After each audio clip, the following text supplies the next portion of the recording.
اللي بعده بقى. اللي بعده اه بس ده جاهزه على طول؟ نيجي على طول. ماشي خلاص اتفقنا. قشطة عليك. ماشي.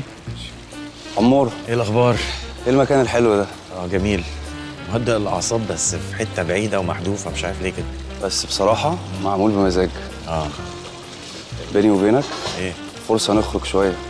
من ساعة ما فريدة بقت حامل واحنا ما بنخرجش خالص. يا رب يقومها بالسلامه يا رب. ان شاء الله. ان شاء الله. هو احنا عملنا ايه في جروب كلام رجالة؟ السؤال المفاجئ ده. ولا مفاجئ ولا حاجة. احنا ما بقيناش مهتمين بالجروب والجروب ما بقاش اكتف خالص. الصراحه ما بين المعرض والمصنع مش لاقي وقت خالص للجروب. طب ايه، هنكمل ولا هتزوغ؟ كل ما افكر ازوغ افتكر سائر الله يرحمه، مش عارف اسيب الجروب عشانه. الله يرحمه. الله يرحمه. طب بص، تعالى نتفق على حاجة. ايه؟ تعالى نعمل جدول ومهما كانت الظروف نفضل ملتزمين بالجدول ده. ماشي اتفقنا. وفيلم سائر ونور وحسام نازل قريب، ممكن فرصه نعمله دعايه على الجروب بدل ما قاعد منشي كده. حلو قوي. صح. وانت برضو بعت لي الدعوه بتاعتك بتاعت المعرض. ماشي تمام. اول ما تخلص ابعتها لك على طول. تمام، حلو قوي. قشطة عليك.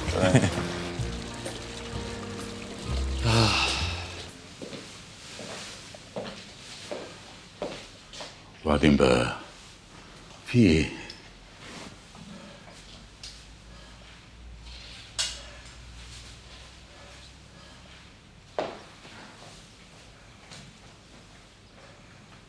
ايه يا ابراهيم، انت لسه ما جهزتش؟ هتتاخر على ميعادك. مش فاهم.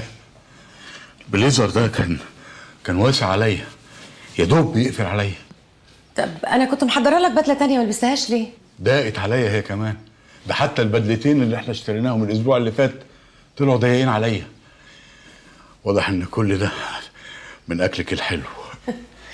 مش قوي كده يعني، وانت بتاكل خالص، ده انت حتى مجهد. طيب انا هقول لك على حاجه، هي واضح ان هي ضيقه شويه من الوسط، يعني ممكن نبعتها للترزي يظبطها لك. بقول لك ايه، من فضلك يا الهام خف عليا في الاكل، مش عايز وزن يزيد اكتر من كده. حاضر حاضر. اخبار الكحه ايه؟ الحمد لله. طيب الحمد لله. يلا بقى علشان تاكل وبعدين اديك دواء الكحه بالمره. برضو ابوس ايدك يا الهام، اعملي لي اكل خفيف بعد كده، اتفقنا؟ اتفضلي.